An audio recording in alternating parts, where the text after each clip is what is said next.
Alô, alô, gente querida, gente boa de Deus. Eu estou aqui com você, dando sequência ao nosso ensino de Mateus, no Evangelho de Mateus, que começou ano passado, em janeiro, no capítulo 1, verso 1, e estamos aqui hoje no capítulo 9 de Mateus. E eu pedi licença a você, semelhantemente ao que eu fiz quando a gente tratou no texto anterior ao endemoninhado Gerazeno, o gadareno, que em Mateus são duas figuras e Marcos apresenta a preeminência de uma delas, que foi o homem no qual nós concentramos o nosso olhar, o louco da montanha e dos cemitérios, e falamos tantos dias a respeito, com aplicações tão inequívocas, como eu ouvi nesse fim de semana, na reunião do Caminho da Graça, uma pessoa inteligente, culta, sensível, perceptiva, me dizer: meu Deus, onde é que eu estive esses 50 anos da minha vida sem conhecer isso? E eu cresci dentro de igreja, mas eu não conhecia a mensagem de fato, real, verdadeira, íntima, visceral do Evangelho de Mateus, que está me virando ao contrário, está mudando a minha vida, tirando com a mão pedaços de agonia guardadas e me colocando num chão sólido. O difícil é fazer a pessoa se aquietar para ouvir, para aprender na sequência. A maioria está tomada por um espírito de vexamento, de aflição, de ansiedade, de inquietação, de desassossego, de uma pressa tão infernal no coração, que não conseguem parar para nada, elas não conseguem e nem querem, têm até medo de ouvir. Tem até medo de ouvir. Ouvir é meio apavorante, é angustioso. Não querem fazer um momento de silêncio no coração e nem separar uma hora como essa de atenção. É apavorante para a maioria das pessoas, e é chocante e triste, porque não era assim no passado. Não era. Você tinha gente assim. Hoje em dia é quase todo mundo assim, você tem alguns ainda que não são. Mas houve uma inversão, uma manifestação bipolar da atitude mental, cognitiva, emocional das pessoas, que trabalha completamente contra a absorção da pedagogia mais simples do Evangelho, atingindo a mente e o coração. E hoje eu prossigo ainda no capítulo 9 de Mateus. Eu pedi licença para ir para Marcos 2, de 1 a 12, que é sinótico, que é paralelo a esse texto aqui, e eu fiquei com você em Marcos 12. Lembra? Falando da última vez, eu falei sobre perdão e doença psicossomática. Perdão e aquilo que, pela culpa, pela angústia, pela não solução mental, existencial, espiritual, psicológica, a gente acumula contra nós mesmos no coração, no curso dos anos, camadas e camadas culposas não tratadas e não resolvidas, e que podem gerar uma quantidade brutal de consequências, de somatizações, de transtornos psíquicos que ganham os seus contornos, as suas manifestações, as suas implicações no soma, na carne. E eu falei que isso pode atingir todas as camadas da gente, depende da sensibilidade particular de cada pessoa. No caso aqui desse homem de Mateus 9 ou de Marcos 2, que mesmo indivíduo, lá eu dei ênfase por causa da fé dos amigos, que foram eles os grandes protagonistas da cura do indivíduo. Lembram-se disso, não é? Está tudo gravado aí, disponibilizado, não tem desculpa. Não, nem me pergunte, Caio, do que você está falando, porque eu vou dizer, vá lá ver. Porque eu não vou repetir. Tem muita gente séria andando aqui comigo sem perder nada. Você chegou, caiu de paraquedas, vá se atualizar. E aqui eu volto para Mateus, no mesmo texto, porque a gente praticamente concluiu, e eu falando sobre o perdão e a cura da doença psicossomática, e como a maior parte das nossas doenças e enfermidades tem natureza psicossomática, ou no mínimo, uma influência brutal da nossa psique, fazendo transtornos variados. E eu dei exemplos que foram da pele, da alergia, falei de mim mesmo, a outros tipos de manifestação e de psicossomatização. Por último, eu contei aquela história do homem que tinha matado o genro e tomado de culpa que se acumulou sobre ele, ficou anos sem conseguir falar.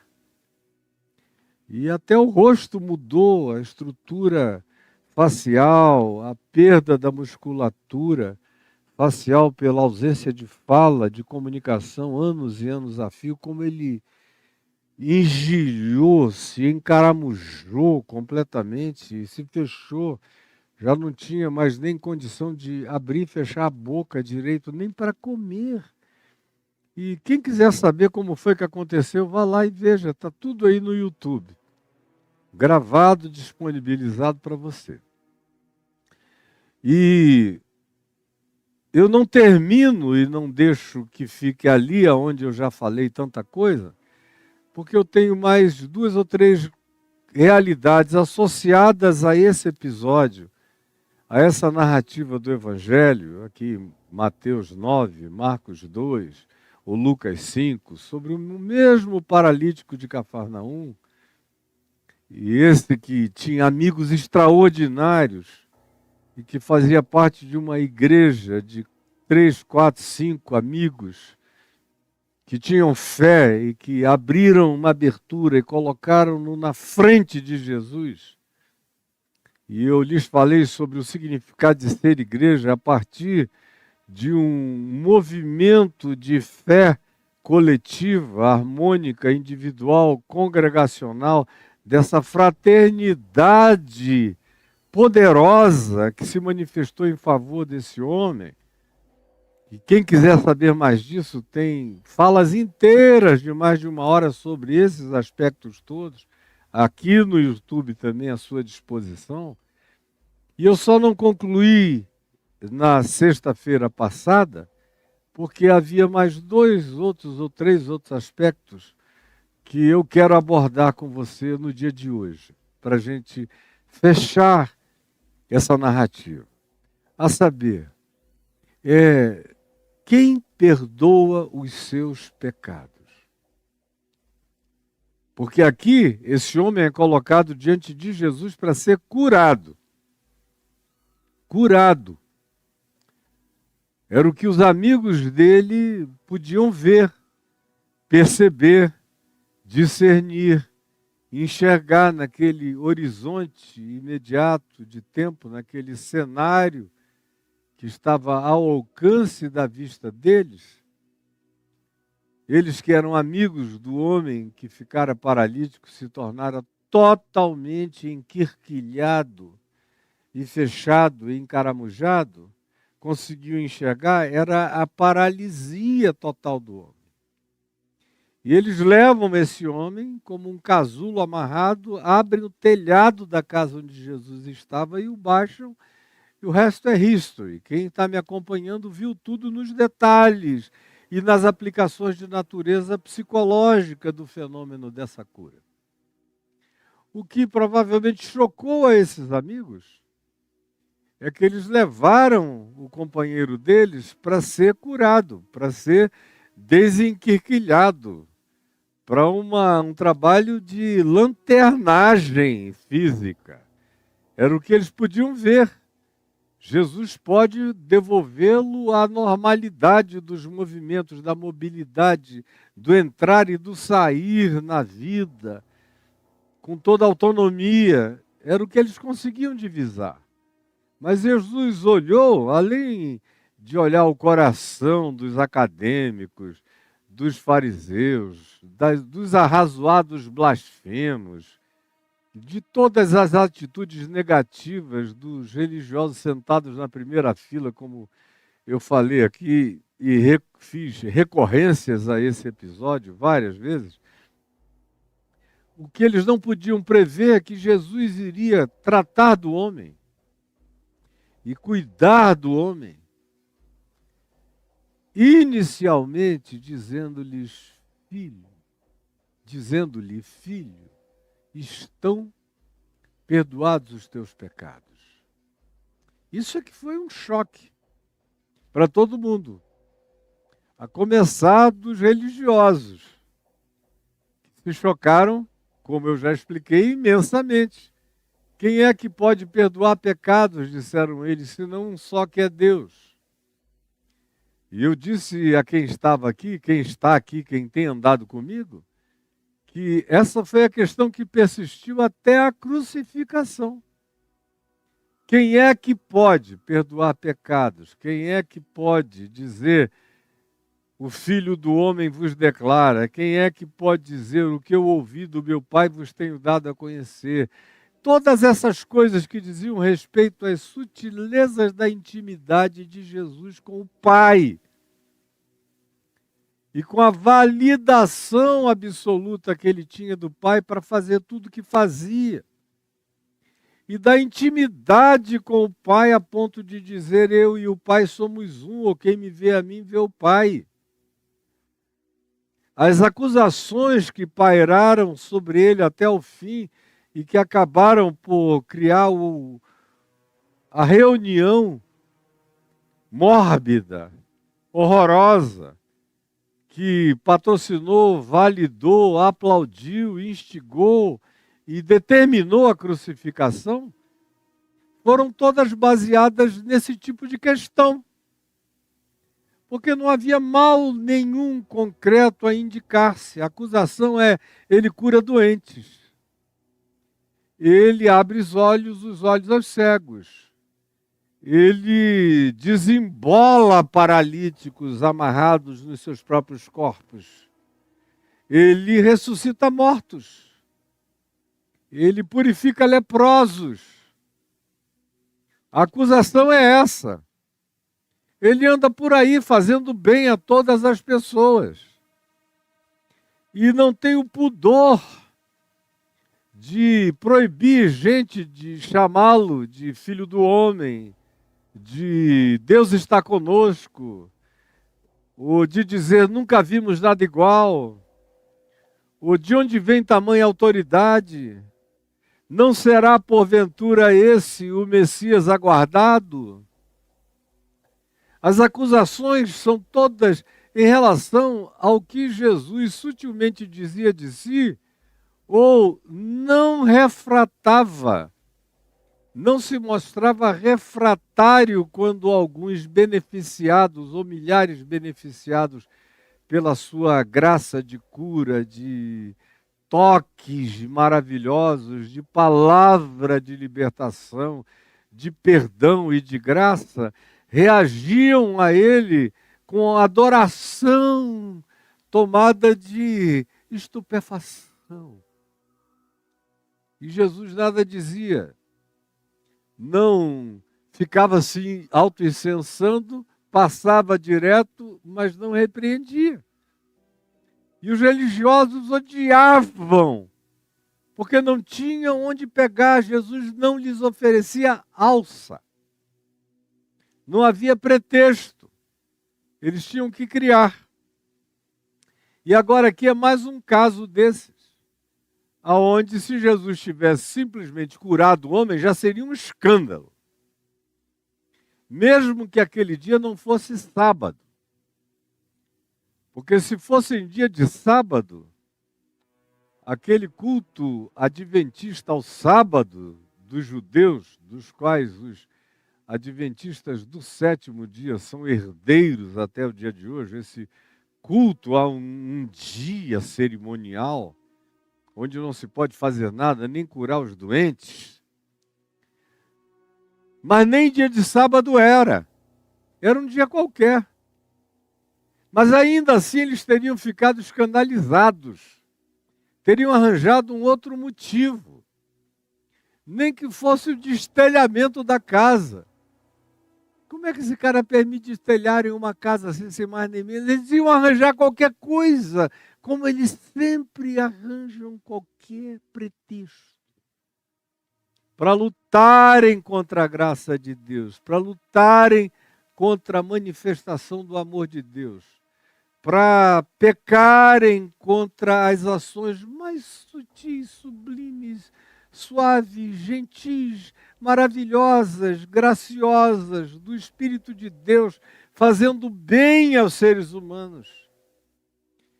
Se Deus não lhes pede permissão para realizar o bem, se não pede validação para curar, se não pergunta se é o dia certo para realizar, se não toma a bênção da religião instituída para operar, na mesma hora, mesmo que seja Deus, em Cristo Jesus, se torna inimigo da estrutura religiosa inteira. E eles passam a odiá-lo. Como se diz no profeta Isaías, repetido também por Paulo, odiaram-me sem motivo. Como diz também nos Salmos, odiaram-me sem motivo. Sem motivo nenhum, não precisa ter motivo. Tanto mais quanto se faça o bem, mais você corre o risco de ser odiado pelo ciúme, pelo ódio, pela disputa, pela mesquinharia do espírito religioso mais diabolicamente vestido de piedade que se possa conceber. E aqui, quando Jesus diz, estão perdoados os teus pecados, note bem que no Evangelho de Mateus tem um aspecto sutil, leve. No verso 2, que não aparece em Marcos, no capítulo 2, mas tem em Mateus 9, quando Jesus, olhando para o homem que foi colocado bem diante dele, disse, tem bom ânimo. Tem bom ânimo. Bom ânimo é absolutamente fundamental para quem quer receber qualquer coisa da parte de Deus. Só não se pede bom ânimo de Lázaro, que estava morto há 4 dias. Não se diz ao filho morto, o filho primogênito ou unigênito da viúva de Naim, que estava morto. Tem bom ânimo, filho, ressuscita de entre os mortos. Não, ele está morto. Não se diz à filha de Jairo, que estava morta. Era o chefe da sinagoga aqui de Cafarnaum. Tem bom ânimo, Talita, tem bom ânimo, cume, levanta. Não, ela estava morta. Agora, para quem está vivo, não raramente Jesus diz, tem bom ânimo. E tanto mais quanto a pessoa esteja viva, mais ainda Jesus diz, tem bom ânimo. De modo que gente viva Preste atenção. É uma obviedade que eu vou falar a você, mas é absolutamente necessário que eu repita as maiores obviedades do mundo, porque o óbvio se tornou completamente distante da conclusão de quase todo mundo, especialmente daqueles que estão com a mente tomada pela lavagem cerebral religiosa, pelos condicionamentos, pela morte cognitiva que lhes foi imposta, pela paralisia mental provocada pela proibição de pensar, de acordo com a estrutura do sistema religioso que afirma que pensar pode colocar você num chão de pecaminosidade. Pensar é perigoso, é mal, é semi-pecaminoso, simples ato de pensar. Mas se você não está morto, o que se demanda de você é bom ânimo. Como os discípulos estavam vivos, viram Jesus andando por sobre as águas, entraram em pânico, gritaram: é um fantasma. O que é que Jesus lhes disse? Tende bom ânimo. E em outras ocasiões, em que eles vivos entraram em pânico, se assustaram, Jesus lhes disse: tende bom ânimo. Quando ele encontra alguns doentes, não é incomum que antes de curá-los e de estimular neles aquela fé que se apropria, aquela fé que pega, que toma posse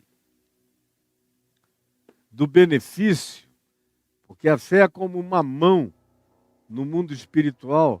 A minha mão física está para o meu corpo, assim como a minha fé está para a dimensão espiritual apropriativa da minha existência. Sem fé é impossível se apropriar de nada que venha de Deus. Nada. Tem bom ânimo. É como ele estimula o início da fé. Porque bom ânimo é um fenômeno humano que precede a fé. Eu conheço uma quantidade grande, viu? Eu conheço uma quantidade grande de pessoas que não tinham necessariamente ainda fé estabelecida no coração, ou pelo menos consciente, ou alguma lucidez de fé, ou alguma certeza de fé. Mas para quem você se aproxima estimulando o bom ânimo. E quantas vezes eu já fiz isso? Antes de começar a construir, a colocar as bases, a pedra fundamental, os alicerces, antes de começar a erguer a estrutura da fé consciente, baseada nos fatos invisíveis da fé, que vão construindo de maneira invisível o edifício sólido da fé no coração.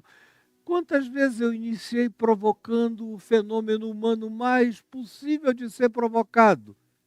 O bom ânimo.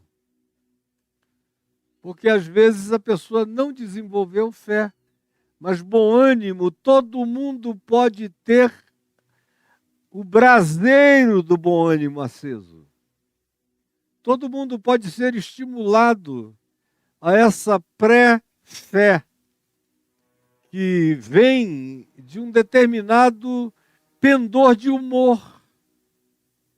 Porque ânimo também está vinculado, a palavra grega está vinculada àquilo que decorre de entusiasmo, que é uma alegria, a possibilidade de Deus morar em mim. É de onde vem a expressão entusiasmo. É essa pulsão, é essa eclosão, é esse geyser original que sopra essa alegria de que Deus está em mim, o pode estar em mim. É uma alegria divina, que pré-existe no coração de todos os seres humanos, e o bom ânimo decorre daí. Entusiasmo e bom ânimo, assim como entusiasmo e bom humor, assim como o entusiasmo e o bom pendor de ânimo, de humoração na direção do positivo na vida, é algo que se pode estimular no coração das pessoas. E que Jesus com frequência faz. Com regularidade ele faz isso. Tem bom ânimo. Tem bom ânimo. Porque é impossível ajudar uma pessoa que boicota tudo que você tem a dizer. Se você chegou aqui, está aqui comigo, e tem centenas e centenas aqui comigo agora, e tudo que eu diga não se faça acompanhar de um mínimo de alegria, de um mínimo de entusiasmo, de uma alegria que diz, tem um abano de Deus abanando o meu interior, tem uma euforia divina começando a brotar dentro de mim, tem um ânimo, tem um poder, tem uma capacidade de onde vem a palavra ânimo, ânimos no grego, dessa disposição de ação, de agir, de determinação, de força, de energia, de inclinação produtiva, criativa, confiante, que dá passos, que enxerga e diz, deixa eu ver, é possível. Se não houver minimamente isso em você, não há nada que por você se possa fazer. Nada. Eu conheço, e conheci, tenho conhecido no curso da existência, milhares de pessoas para as quais você se aproxima com o recurso na mão, a fé está disponível, basta a pessoa patolar.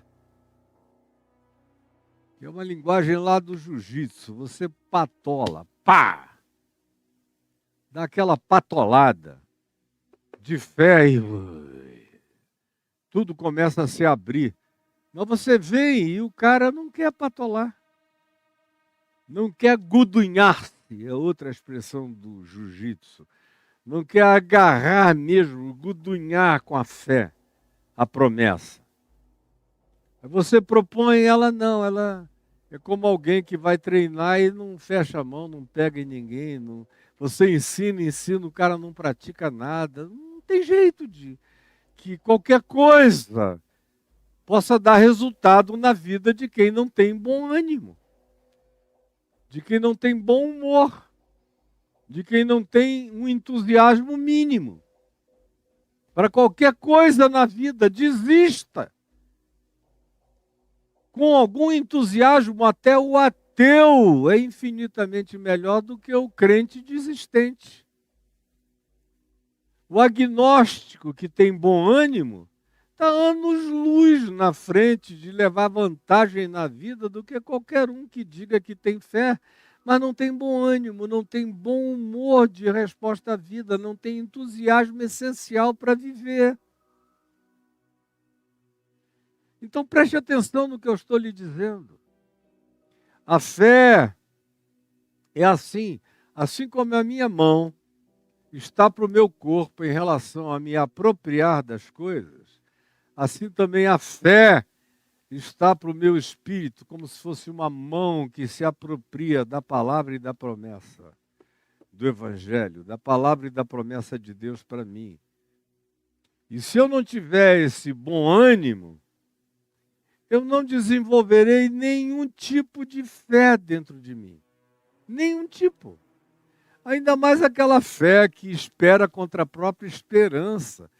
É uma fé que já viveu de bom ânimo dezenas de vezes e que ganhou uma consistência para além do bom ânimo, contra o bom ânimo. Mas é a partir do bom ânimo que a fé começa a engatinhar existencial e psicologicamente dentro da gente. E esse bom ânimo produz algum entusiasmo. E esse entusiasmo abre as aberturas, as janelas da fé, como foi aqui no caso narrativo desse episódio, que nós vimos tratando desde o início da semana passada.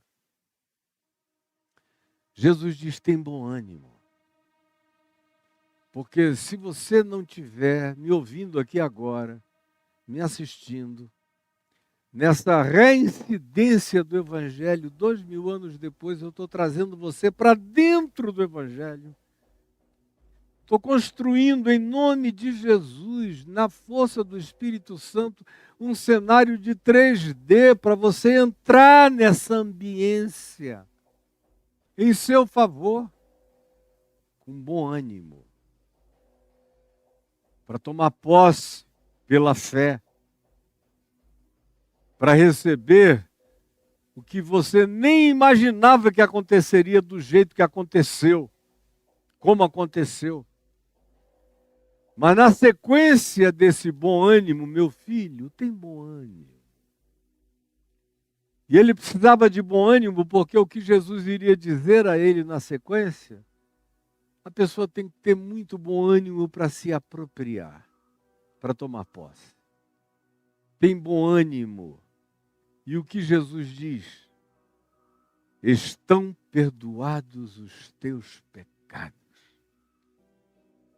Sem bom ânimo, nem poder ou disposição ou inclinação para tomar posse do perdão dos meus pecados, eu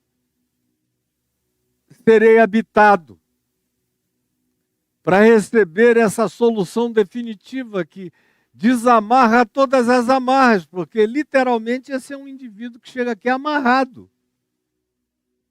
Ele era amarrado em si mesmo, como todo paralítico, que pela paralisia e por anos e anos de atrofia vai se voltando sobre si mesmo, as musculaturas todas se paralisam e vai se fechando, o indivíduo vai virando um ser completamente amorfo, tanto mais quanto os anos progridam na miséria da paralisia dele, como tudo mais nele, juntas, estruturas, tudo mais vai entrando em processo de atrofia.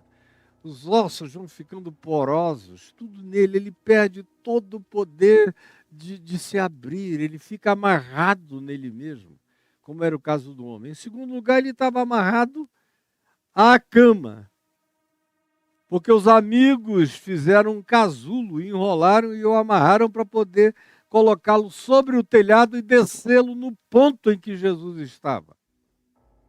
Ele está todo amarrado.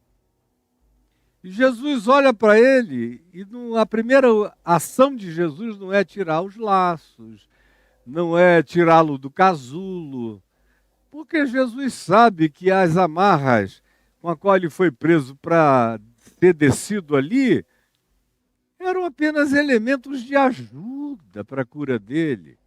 O casulo de pano dentro do qual ele estava para ser baixado ali era para a segurança dele. Mas o problema dele não era esse, o problema dele era na mente. A paralisia dele não era muscular. Ele não sofria literalmente, genuinamente, de alguma coisa que pudesse originalmente ter sido detectada como um mal muscular ou viral que tivesse produzido aquilo tudo, ou bacteriano, ou de qualquer outra natureza, ou qualquer que tenha sido a doença ou a enfermidade autoimune que tivesse eventualmente provocado aquilo. Não, o problema do homem era mental, era espiritual, era psíquico, era culpa. Culpa. E culpa é o que mais nos adoece.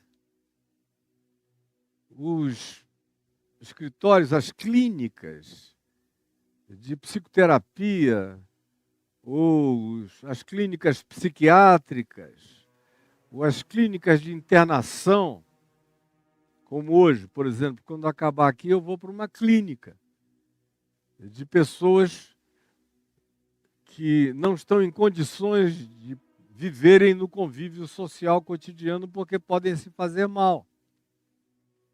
E no caso eu estou indo visitar uma pessoa que tentou tirar a própria vida e a família, obviamente, entrou em pânico.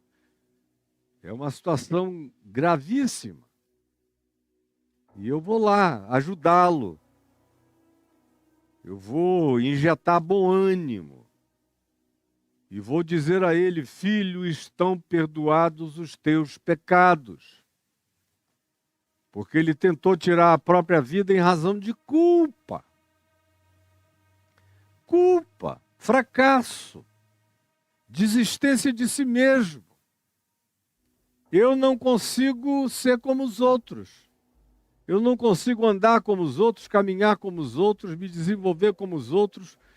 Tudo na minha vida vai dando errado porque eu vou tropeçando em mim mesmo. Chega a um ponto em que o indivíduo desiste de si próprio e desiste da própria vida. E começa a pensar em tirar a vida. Tem outros que não tentam suicídio, eles só desistem da vida. Eles matam todo o bom ânimo dentro deles, de modo que quando Jesus diz tem bom ânimo, ele bota o primeiro fundamento existencial que tinha morrido naquele indivíduo.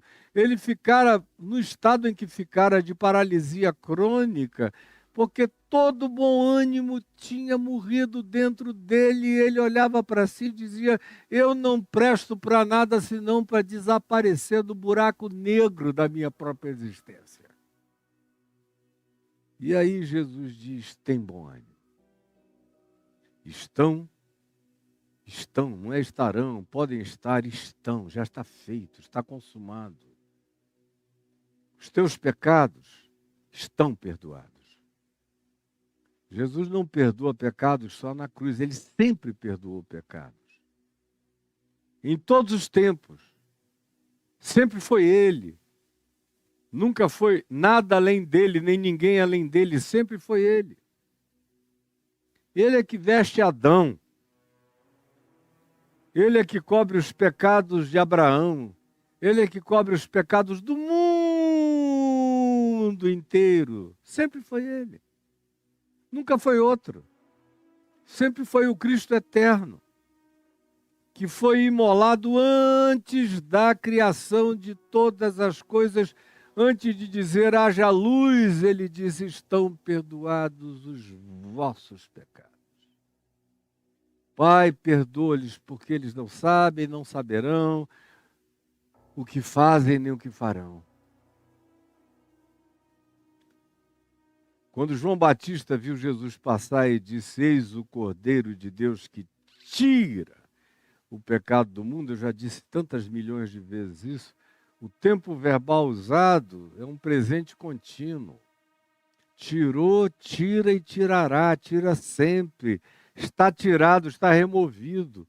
Não teve que ser depois da cruz. Eu vejo os crentes tão pequenininhos de cabeça e não escuta. O perdão dos pecados começou depois da crucificação. Eu digo: não, a crucificação foi só um presépio de visualização histórica. O Cordeiro foi imolado antes da fundação do mundo. Todo perdão de pecados aqui, ali, acolá, além, em qualquer dimensão, em qualquer ilha, onde ninguém nunca ouviu o nome de Jesus, todo perdão de pecados é concedido pelo Cristo eterno e universal e absoluto. Segundo a ordem de Melquisedeque, que não tem princípio de dias, nem fim de existência, nem pai, nem mãe, não está vinculado a nenhum gene, a nenhum DNA, a nenhum grupo sacerdotal, a nenhuma religião, a nada. É de todos e é para todos, como eu terminei na semana passada, dizendo: filhinhos meus, não pequeis, mas se todavia alguém pecar, tendes advogado junto ao Pai, Jesus Cristo justo. Ele é a propiciação pelos nossos pecados e não somente pelos nossos próprios, mas ainda pelos do mundo inteiro. Filho, estão, tempo presente, instantâneo, momento, agora. Quem é que tem na sua vida poder de dizer isso? O seu terapeuta não tem, a sua terapeuta. De nenhuma linha psicológica. Ele vai ouvir, você pode ter a coragem de desembuchar, de colocar para fora, de vomitar, de manifestar de maneira diarreica todas as angústias intestinas verificáveis no seu ser. E ele vai trabalhar com você, vai ter calma com você, ela vai ser paciente, vai tentar ajudar você a diminuir os agravos pessoais. Frequentemente vai dizer que não foi tanto assim. Vamos acalmar, vamos olhar, vamos colocar cada um nos personagens parentais, nos seus devidos lugares, a sua própria história, vamos dar uma reorganizada. Aí passa 1 ano, 2 anos, 3 anos, 4 anos, 7 anos, 8 anos, 10 anos, 12 anos, 13 anos, e você volta 2 vezes na semana para continuar.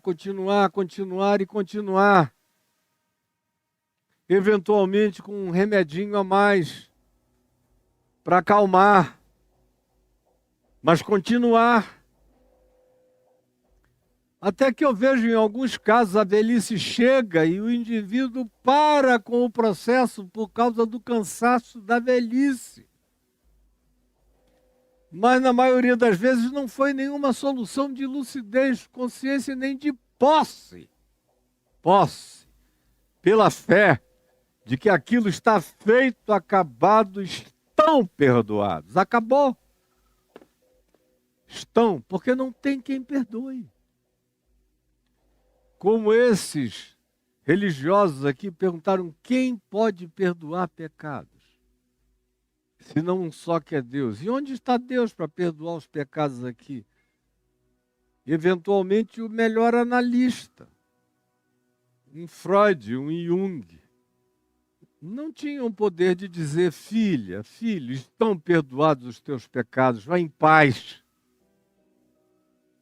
E não precisa voltar mais, porque está tudo resolvido. E o indivíduo se abrir, como literalmente aconteceu com esse indivíduo, ele se abriu para a vida. E tudo nele se revitalizou. Estrutura óssea, muscular, tendões, carne, tudo circulou. O cérebro, as novas sinapses, as novas construções neurais, tudo. Uma ressurreição de eficácia, de efetividade funcional para a mente, para a alma, para a emoção e para o corpo dele. Instantaneamente estiveram, e estavam, e foram, e aconteceu. Estão perdoados. Quem pode perdoar? Se você não tem Deus,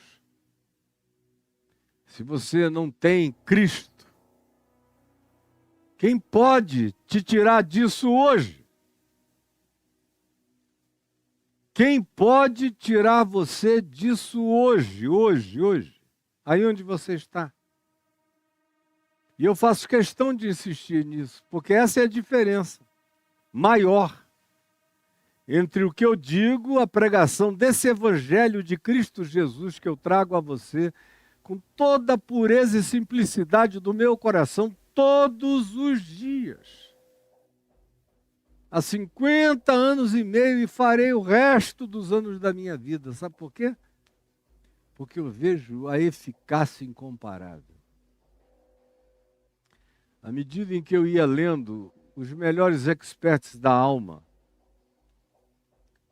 Freud foi o primeiro que eu comecei a ler, Jung, de quem eu gostei infinitamente mais, Winnicott, uma quantidade enorme de outros que me foram chegando e que eu fui agregando às minhas leituras, ou a multidão dos artigos a respeito, anos e anos e anos de acumulação de leitura e vendo em todos eles o mesmo gap, a mesma impossibilidade e até a mesma proibição sistêmica de que o indivíduo tivesse a coragem de dizer, estão perdoados os teus pecados.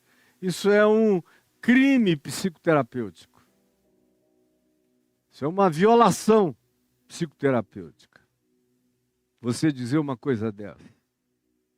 Por mais que pessoalmente, como profissional, você creia, mas você não pode externar isso. Há uma proibição ético-regulamentar na prática dessa profissão ou das profissões da alma de que você faça uma declaração dessa natureza. Estão perdoados os teus pecados. Quem perdoa os teus pecados? Porque a maioria absoluta dos problemas, das angústias, das dificuldades, das enfermidades, das insolubilidades, das complexidades, das idiosincrasias, dos complexos insolúveis que você carrega no ser, demandam perdão. Perdão. Perdão maior do que o perdão que o seu pai consiga lhe dar. Tem alguns filhos e filhas que, pelo mero perdão paterno, materno, já são profundamente beneficiados. Mas é tão raro encontrar um pai, uma mãe com essa consciência, com essa lucidez, que diga: filho, você fez todos os males desse mundo contra mim, contra nós, contra a família toda, contra você mesmo, contra o mundo, mas eu te declaro que estão perdoados todos os teus pecados. Isso praticamente não existe. E da parte de um profissional, quem será o profissional? E da parte de Deus, aí você diz, tem um confessionário católico, e você entra lá, mas você sente que tem uma mecânica, que ninguém te olhou nos olhos, que ninguém olhou e te chamou de filho com verdade, sem ser só um tratamento. Ninguém penetrou a tua alma te olhando para dentro e te enxergou e conheceu a tua alma e não te desprezou. E disse, lúcida e conscientemente, conhecendo a tua vida, o teu ser, a tua angústia, a tua culpa, a tua paralisia decorrente da incapacidade de continuar a viver, todo enrolado por uma quantidade imensa, por um novelo de culpabilidades, que você não consegue achar o fio da meada, ficou preso num nó górdio de culpabilidades. E não tem ninguém que chegue e diga, filho, filha, estão perdoados os teus pecados. É aí que mora toda a diferença. É aí que o evangelho que eu prego dá um salto quântico em relação a todas as outras formas de tentativa de ajuda espiritual para as pessoas. Quando chega nesse ponto em que medicação, nenhum fármaco, nem o tempo e a duração de quantidades e quantidades e quantidades de exposições sobre a sua interioridade jamais conseguirão realizar a solução que o seu ser pulsa por receber e não encontra. Porque não há quem diga a você, estão perdoados os teus pecados. E aí, a gente chega nesse momento em que o evangelho não tem comparação. Qual é a outra filosofia supostamente divina que tem a coragem de dizer a você, estão perdoados os seus pecados? O dia do Yom Kippur, lá para os judeus, é um cerimonial. Mas o cara chega naquele dia cheio de culpas, pratica o Yom Kippur e no dia seguinte ele continua culpado, porque ele sabe que de fato os pecados dele não foram cancelados. Aquilo foi só um dia ritual, sem aplicação existencial renovadora, transformadora, mutante e regeneradora para a mente, para o coração, para a história e para a vida dele, dela. Você sabe do que eu estou falando, totalmente. Quem é que perdoa os teus pecados? Quem perdoa? E a coisa mais maravilhosa é que Jesus diz o seguinte aos religiosos que estavam ali julgando: quem é este, quem é esse, blasfema, que diz: perdoados estão os teus pecados. Jesus diz: vocês estão cogitando o mal nos corações de vocês não estão felizes com o que eu estou fazendo, vocês estão infelizes com a possibilidade de que seja verdade, que esse homem esteja sendo perdoado e venha a ser curado. Tamanha é a maldade de vocês, a religião entrou no coração de vocês de tal modo que, se não houver coerência com todas as formulações do manual de funcionamento religioso para o alcance dos objetivos supostamente pré-definidos pela mecânica religiosa, se alguém não obedecer isso, vocês já estão com raiva, porque o coração de vocês se tornou mau. A religião tem um poder na sua presunção de superioridade, do seu supremacismo proposto, de fazer as pessoas se tornarem muito más. Muito mais é o que Jesus denuncia. E aí ele diz: para que saibais que o Filho do Homem, que é aquele que é humano, e que é o Filho da humanidade, e que é o representante de todos os humanos, e que é o único homem absolutamente humano, em toda a plenitude do que significa ser humano, que é o ponto ômega do significado de ser humano, que sou eu, o Filho do Homem. Ante todos os humanos que nasceram antes, os que estão vivos hoje e os que virão depois, não tem nenhum filho do homem como este que está aqui diante de vocês, dizendo a este ser humano: tem bom ânimo. De humano para humano, tem bom ânimo.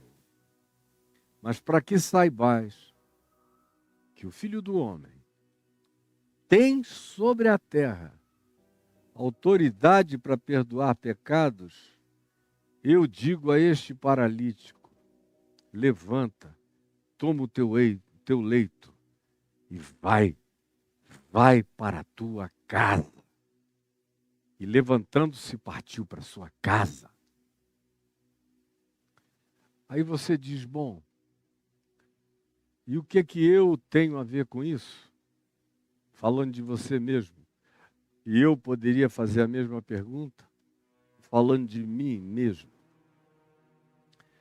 Eu não posso falar por você, mas eu tenho tudo a ver com isso. Eu tomei para mim essa prerrogativa de que Jesus, o Filho do Homem, me deu autoridade para perdoar pecados dos meus irmãos angustiados, deprimidos, aflitos, amarrados, sofridos, presos, encadeados, dominados, possessos, infelizes. Aí você diz: você inventou isso, Caio? Não, é o Evangelho que diz. É Jesus que diz aqui em João, soprando sobre os seus discípulos, disse-lhes: se de alguns perdoardes os pecados, eles serão perdoados. Foi ele mesmo que disse repetidas vezes que eu devo perdoar os pecados do meu próximo. Aí você diz: sim, mas daqueles que pecaram contra você. Bom, mas se alguém que peca contra mim, eu tenho o poder e o dever e a prerrogativa de perdoar os pecados dele, em nome de Jesus, e os pecados dele serão perdoados, os que ele pecou contra mim, na mesma lógica, eu fui investido de autoridade de perdoar os pecados que ele não perdoou contra mim. e de continuar repetindo Jesus na cruz, dizendo: Pai, perdoa-lhes porque eles não sabem o que fazem, e fazer isso por todos os seres humanos que se apresentem minimamente arrependidos. Aí vem o apóstolo João,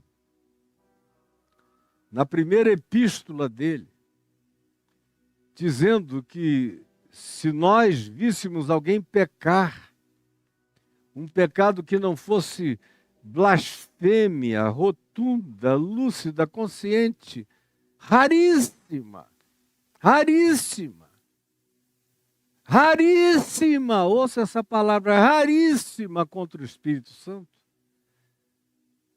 Tão rara que só um demônio consegue fazer isso. Raramente um ser humano chega nesse nível. De tão raro que isso é. Mas se alguém vir o seu irmão pecar, João diz na primeira epístola dele, não para a morte, não nesse tipo de raridade quase inominável de pecado, e orar por ele, perdoar-lhes os seus pecados serão perdoados diante do Pai. Quem diz isto é o apóstolo João, João falando para mim, falando para quem crê, para quem quer praticar, para quem tem essa ousadia de praticar. E eu tenho. Teu pastor pode não ter, teu padre tem que ficar escondido atrás do confessionário, mas eu digo no teu olho, como eu tenho dito nos olhos de milhares, filha, filho, estão perdoados os teus pecados. E eu tenho visto o indivíduo se desenquerquilhar na hora. Nascer para a vida. Está vivo? Tem bom ânimo. Eu te digo em nome de Jesus, estão perdoados os teus pecados. Essa é a diferença a princípio.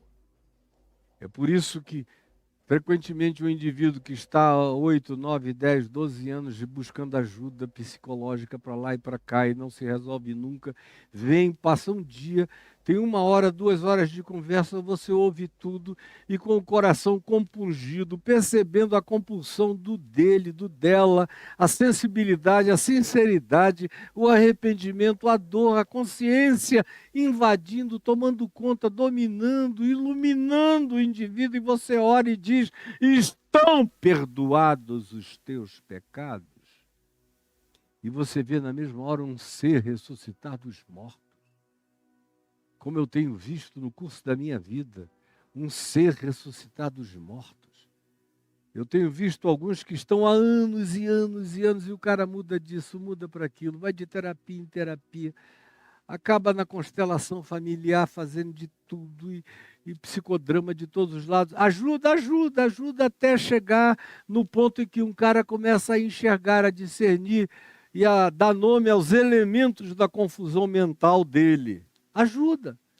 Agora, se não houver quem te diga: filho, filha, tem bom ânimo, estão perdoados os teus pecados, assim, olho no olho, cara a cara, em nome de Jesus, se não houver isso, enquanto não houver isso, você não vê o milagre desse desabrochamento, desse ser humano que se abre de repente, instantaneamente, subitamente e chocantemente diante de ti. É isso que choca os profissionais, porque o que para eles é um processo sem fim, literalmente sem fim, no Evangelho pode se transformar em alguma coisa que simplesmente abre, desabrocha. É chocante, não dá para ver daqui. Mas essa semana ali tem uma das muitas plantas que eu tenho aqui, uma agave. Chega um ponto na vida dela em que ela dá um espigão. E o espigão cresce da noite para o dia. Você vai dormir sem espigão. No dia seguinte eu acordo, venho aqui, quando eu olho está aquele espigão enorme, de 1 metro de altura. Cresceu durante a noite, aquela coisa chocante, instantânea. Do dia para a noite, brotou. Filho, filha, estão perdoados os teus pecados. Eclode aquela graça. Você está me entendendo? Você está acompanhando e recebendo com fé. Isso aqui não é mensagem de coachzinho para tentar fazer a tua cabeça. Pegou o código, não sei o quê. Não é palhaçada, é evangelho de Jesus, é fé, é apropriação. Toma posse. Aí você vê o milagre acontecer. E não é tenta, tenta, tenta, não. É. Toma posse que é. Essa é a autoridade, esse é o poder, essa é a factualização. Essa é a dimensão que acontece inacreditavelmente, mas acontece. Quem perdoa os teus pecados? Eu não tenho nenhum pudor. Há anos, desde que eu sou jovem, e criei que o que o apóstolo João estava dizendo estava transferido para mim, o que Jesus tinha dito aos apóstolos estava transferido para mim. Crie no que João disse: se você vir o seu irmão pecar não para a morte, ore por ele e os pecados dele serão perdoados, e Deus lhe concederá a vida. Eu criei. E tenho praticado. E tenho visto milhares serem curados, libertados, soltos, desamarrados, colocados de volta à vida, à funcionalidade da existência. Como hoje à tarde eu verei de novo, em nome de Jesus. Estão perdoados os teus pecados. Quem perdoa os teus pecados? Em nome de Jesus, em nome do Filho do Homem. Não havendo, é uma vida amarrada para sempre. Tem gente que amarra, outros que desamarram, amarram de novo, desamarram, melhora, mas nunca fica curado. A menos que você assuma quem pode perdoar os seus pecados. E aquele que perdoa os meus pecados e perdoa os seus pecados está aí contigo, do teu lado. Não está longe. Fizeram uma abertura e o baixaram na presença de Jesus. Eu fiz essa abertura, a semana passada inteira vem abrindo, destelhando a sua cabeça, o seu mundo, as suas travas e traves psicológicas para abrir, para a luz entrar, para você cair na presença de Jesus. Para esse dia, para essa hora, em que eu te digo em nome de Jesus: filha, filho, tem bom ânimo, estão perdoados os teus pecados. Você pode tomar posse disso agora e receber isso agora. Isso é fé, o resto é religião, é brincadeira, é vamos ver, dá dinheiro que Deus vai te ouvir, frequenta 3 meses essa reunião que Deus vai te curar. Não, é agora, é agora, é agora. O resto é palhaçada. No Evangelho, chocantemente, você pode pensar de mim o que você queira pensar, eu não estou nem aí, eu estou querendo ser honesto com o Evangelho de Jesus. No Evangelho é assim que pode acontecer com qualquer um. Essa era a primeira coisa que eu queria dizer para você. Estimular você a se apropriar agora.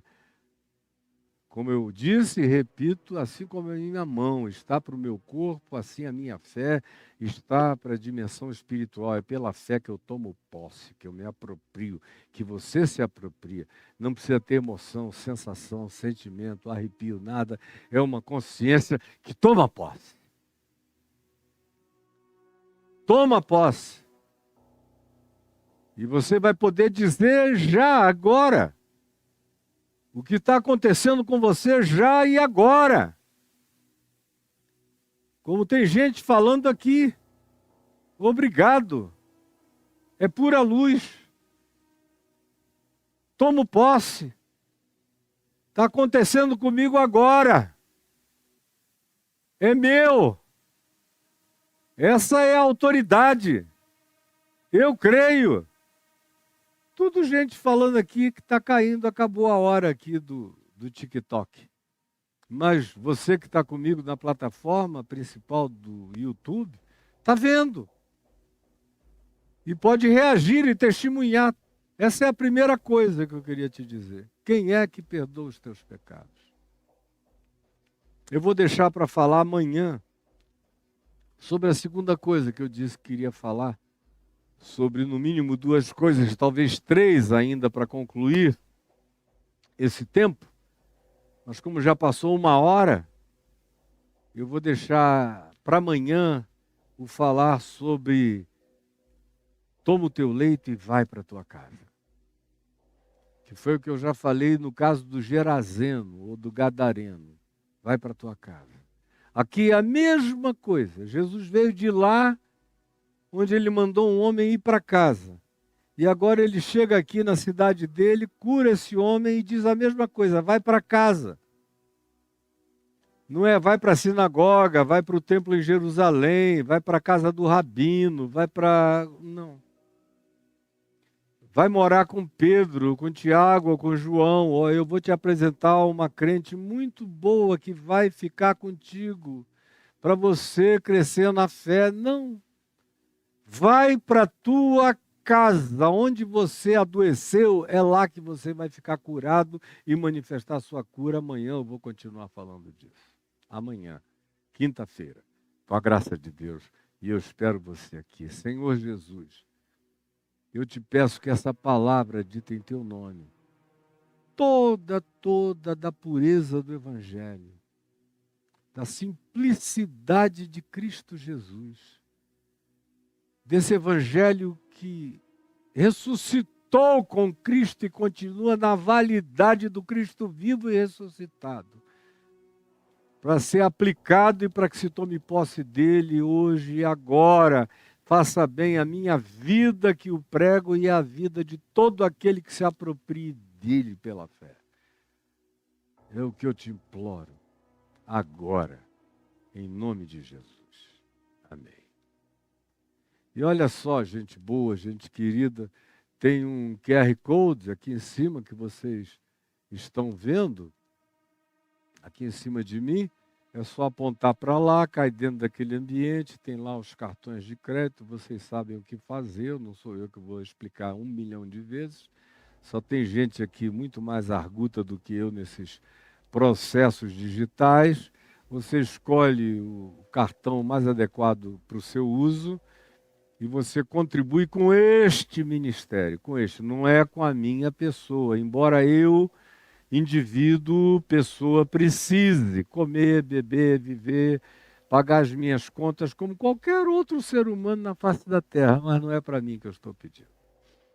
Eu estou pedindo é para fazer, crescer e aumentar isso aqui. Eu estou falando há uns 6 meses, sempre dizendo no mês que vem, é que houve complexidades maiores, por isso a gente alongou, e houve necessidade de botarmos outras coisas na frente, por isso alongou. Por isso é que eu ainda não estou com toda essa programação em inglês, sendo transmitida no YouTube em inglês para o mundo inteiro, mas tá na beirada. Está faltando os últimos recursos, mas vai chegar. E não somente isso, tem um monte de outras coisas. Eu vou viajar agora no dia 1º de maio, só volto dia 22 de maio.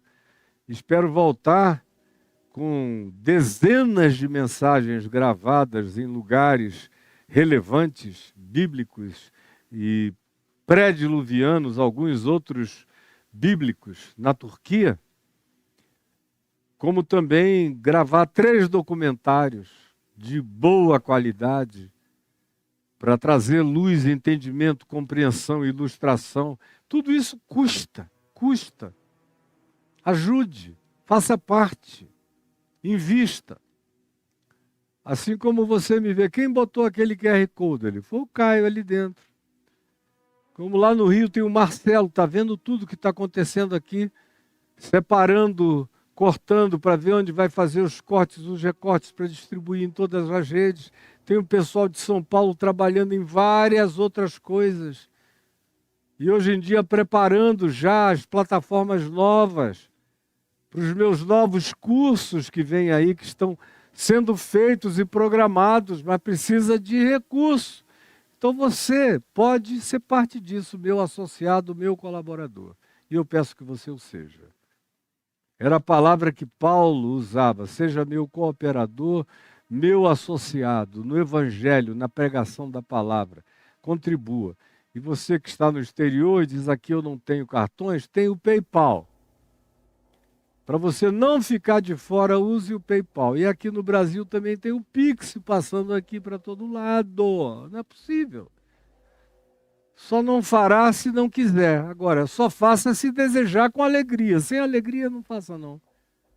Porque Deus não entra nesses ludíbrios da religião. Eu vou ajudar, fazer uma fezinha para ver se Deus me atende. Não venha de brincadeira, isso aqui é coisa para valer, não é como você está acostumado aí nas palhaçadas da religiosidade mentirosa. É para valer o que eu estou dizendo aqui. Deus ama quem dá com alegria e só dê se for com alegria e com consciência, querendo ser associado a esta palavra do Evangelho.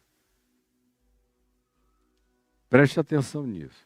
Com relação à minha vida pessoal, além desse pixezinho que passa aqui com o meu nome e com o da Adriana, minha ênfase, com tudo, é outra. É porque eu já disse a vocês, eu tenho prazer em ser ajudado por aqueles aos quais eu ajudo. Ajudo. É por isso que você pode escrever aí caiofabioexclusivo.com.br, escreveu? caiofabioexclusivo.com.br, está aí, é nesse blog. Você escreve aí, clupt, cai para dentro dessa página, onde você tem dezenas de cursos meus, maravilhosos. Reconexões, 10 minutos por dia, 200 aulas que vão te levar do Gênesis ao Apocalipse com uma visão da história humana e da redenção na história humana. Jesus é a chave hermenêutica que vai ajudar você a aprender a ler a Bíblia, a saber filtrar o que é evangelho e o que não é, antes de Cristo e depois de Cristo, e ler tudo mais. O caminho do discípulo, que vai ensinar você um passo depois do outro, como andar esse caminho com Deus. O luto, 17 aulas sobre como enfrentar as mais variadas formas de luto. No divã de Deus, os salmos aplicados à condição psíquica de cada um de nós, perguntas cretinas, respostas divinas, que é aquilo com que a gente lida todo dia, especialmente quando encontra gente da religião, é só pergunta cretina. E você tem que aprender as respostas divinas. E aí tem todos esses outros, do dilúvio ao Apocalipse, gravado em loco, lá do Monte Ararat, onde a Arca de Noé pousou, até a ilha de Patmos, onde João recebeu a revelação do Apocalipse. Dezenas de ensinos dos lugares onde as coisas aconteceram. Modernidade líquida, ajudando você a entender o que está acontecendo na contemporaneidade. Esse curso do medo que é impedível e imprescindível. Não deixe de fazer isso aí, desenrola você para sempre. O ativar com um ano de mensagens, mostrando que se você mobilizar sem fé, você ativa o evangelho de maneira incontrolável dentro de você e por aí vai. Você está me entendendo? E por aí vai. Está tudo disponibilizado para você. Tudo disponibilizado. Vá, escolha o seu curso. caiofabioexclusivo.com.br. Escolha, faça, se enriqueça, reúna a família e os amigos, faça junto. Transforme isso num acontecimento igreja, com sua família e com os seus amigos, e cresçam juntos, ajudem-se juntos, façam isso já. Enquanto você faz isso, uma parte vai para aqueles que trabalham fazendo tudo isso poder chegar como um link simples a qualquer pessoa em qualquer parte do mundo. E uma outra parte, uma outra metade vem para eu comer, beber, pagar a conta de água, de luz. Meu plano de saúde, que é um plano de saúde de 2 velhos, meu e da Adriana, é caro, que você não tem nem ideia. Pagar a nossa vida. A gente vive uma vida como todo mundo vive. E não tem nada sobrando, não tem uma poupança, não tem nada em lugar nenhum. Eu vivo todo dia o pão nosso que o Senhor nos dá hoje. Todo dia. todo dia. E não sou nem um pouco infeliz de não ter uma padaria em estoque. Eu não posso dizer eu sou um homem que tem, eu não tenho. Eu sou, eu não tenho, eu sou. A minha prosperidade não é de ter, é de ser. Eu sou. Eu sou um ser próspero no meu espírito, na minha mente, na minha vida, na minha existencialidade. Eu não tenho, mas eu sou tudo que eu preciso ser. E essa é a minha grande riqueza, que é o que eu divido com você. Eu desejo que o Senhor te abençoe e fique com Deus. Eu não sei mais nem se tem lugar para você ainda vir comigo à Turquia. Sinceramente, eu não sei. Esse fim de semana eu nem me atualizei. Estava lá, tinha uma vaga ou duas, dentro do ônibus apenas. Tem um vídeo, mas o vídeo não é o que eu quero. Só se for um vídeo novo, se for aquele de sempre, não adianta nada. Ah, daquele meu amigo falando lá da Turquia. Então roda aí, por favor. Roda aí. Olha lá, você que está aí assistindo o Caio aí, ó. A gente já está aqui na Turquia, em Éfeso. É lindão, é maravilhoso demais. Então não perca tempo. Vem, Éfeso espera por você, hein? Ai, eles estão lá com a Renatinha, que foi preparar a viagem, a nossa chegada. Eles foram juntos, estão lá em Éfeso, onde a gente vai estar também, aonde eu vou falar um monte de coisas e também gravar um documentário em Mileto. E é muita coisa linda. Se você tiver chance, quiser vir, é só escrever aí caiofabio.net/viagem com Caio. caiofabio.net/viagem com Caio. Você cai dentro, é um outro Glupt, você cai dentro do ambiente da Parpar Turismo. Aí vê lá se ainda tem uma vaga para você no ônibus. No avião daqui para lá não tem mais. Mas se você vai da Europa, dos Estados Unidos ou de qualquer outro lugar, pode ser que ainda tenha uma vaga para você no ônibus, tá bom?